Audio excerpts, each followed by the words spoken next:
Hello, everybody. This is Catholic Dad, episode number 232. Stage 4 cancer can be a gift.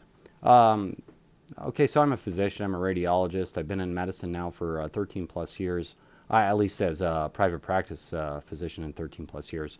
I had a lot of training in university settings, and I've seen a lot of people with a lot of diseases and illnesses. And when I say stage 4 cancer can be a gift, I mean, that doesn't sound copacetic with anybody, and anybody that knows anybody dying of cancer, this probably should bug you a little bit. But I'm not going to phrase it in the light of bugging you. I'm going to try to convince you of something that we as humans probably should change in our practices in terms of our health care. How can stage 4 cancer be a gift? So, what is the point of life in the Catholic Church, like in terms of Catholic moral teaching? The point of life is to know, love, and serve God in this life and be happy with Him in the next. That's the point of life. So, know, love, and serve God in this life and be happy with Him in the next. Essentially, the whole point of life is you do your best in this world to serve and love God. So, hopefully, you can get to heaven in the next life so you can love God in the next life. And so, what does the Catholic Church teach about salvation? Essentially, if you have mortal sin on your soul, that you break the 10 Commandments, you're a philanderer, an adulterer, you steal, you're a thief, you're a murderer, you name it, you don't honor God, you don't keep the Sabbath day, and you break the commandments, that if you die with these stains of sin on your soul, that you're going to go to hell. But if you make reparations and you do penance and you convert yourself, that you can actually go to heaven, and you probably would. That's the teachings of the Roman Catholic Church. And you use the sacraments within the Roman Catholic Church to try to get the sin and the stain and the dirt and the filth out of your soul and out of your body, so that you try to purify yourself. So at the hour of your death, when the Lord is calling you, that you can actually walk into through the gates of heaven and have eternal salvation. That's the Roman Catholic teaching. So how can stage 4 cancer be a gift? Well, so here I am. I'm Catholic Dad. I just finished a long weekend at work, 7 straight days, long shifts, 12, 14-hour days. And there I am riding my motorcycle home. I like to ride a motorcycle. I have a Triumph Bonneville. I think all men probably should learn how to ride a motorcycle. It's something good and has a lot of fortitude in it. But here I am riding, and the wind is gusting and blowing me all over the road. A couple big trucks are passing me. And then a deer runs out in front of me. Let's just say that happens. Whack, boom, I hit a deer, I go down, I tumble on the road, and I'm dead. Let's just say that happens. That's a sudden event. It's something that I didn't prepare for, and it's something you actually can't prepare for. So, is Catholic Dad prepared to die? Well, I would say I probably am.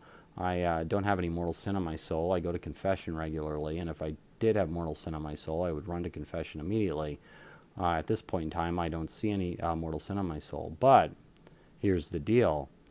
I don't know the hour of my death, and as you get older and as you grow older, the mortality of your life closes in, but the death closes closer and closer and closer. But there are sudden instances in your life which could take you and send you right to hell.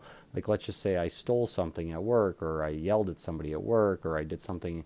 If I actually had mortal sin on my soul and then I hopped on my motorcycle, well, that would be a very bad situation. But people that have stage 4 cancer, that's a large theological or philosophical warning shot to them, that you got diagnosed with a probable fatal illness, probably did, and you have a limited amount of time left in this world, meaning that that barrier of life and mortality that you have around you grew a lot closer, and that you're a lot closer to the hour of your death than, say, Dr. Catholic Dad who's riding home on his motorcycle. And if you have that knowledge, you're getting closer to death. And if you understand, if you die with mortal sin on your soul, that you could go to hell, which means now it's time to really partake in the sacraments of the church and get back to Mass and start praying and really making amends and penance for all the sins of your life. And that's the gift part of it. If I had a priest friend say to me one time, like, so here I am, Catholic Dad, and I believe, the Roman Catholic Church has been taken over by communists. I think probably most of these pedophiles at the upper echelon of the church are pedophiles. I think most of the hierarchy's been taken over by it. And, it's hard to see any light in the future of the church. And he said to me, and I'm always optimistic about the future of the church, and he said to me, with all that you know, how can you be optimistic about the future? And I thought about this, and I said, I thought about it, and the thing I would tell this father next time I see him is, Father, with all that you know, how can you not be optimistic about the future? You think about it. If the point of life is to know, love, and serve God in this life and be happy with Him in the next, it doesn't matter what the church is doing at any point in time. It matters what you're doing with your own soul. And so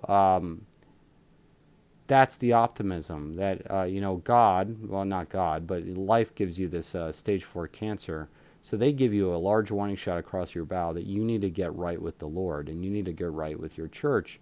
And if you do that, you have a much better chance at eternal salvation. And really, if this mortal coil is what it is, it's just a bunch of suffering that eventually leads to death, and then eternal salvation is that wonderful, really that is sort of a great gift. And if you look at it that way, if you look at your cancer diagnosis as a great gift, then you can actually prepare yourself for the dying process to the point where you can actually be brought into eternal salvation and through the gates of heaven. Because knowing the hour of your death is a great gift if you believe in the Roman Catholic faith. If you approximately know the hour of your death, that's a great gift as well. And so all of you who have cancer out there, all of you who have stage 4 cancer and are dying, well, we're all dying, and I'm not making light of your disease at all, but use it as a thing of beauty. Use it as a thing of joy. That sounds horrible and it sounds weird, but if you can make yourself right with the Lord before the hour of your death, and then you can actually do so much more for this world than you could while you were on it. You can actually affect the future of everybody else that's still on this planet struggling to get where you're at. That should bring you some joy. And this is Catholic Dad making you think about it. Please like or subscribe, get the Mass, and pray the Daily Rosary. No need to comment, but if you actually do want to privately text or email me or whatever else, that would be great. CatholicDad75@gmail.com. You can, because I see a lot of dying patients, and I think we need to look at the dying process and the disease process in the way I'm describing it. I think it would be very helpful to people in the dying process to hopefully bring beauty into their life and joy into their life. This is Catholic Dad making you think about it. Like or subscribe. Thank you. God bless.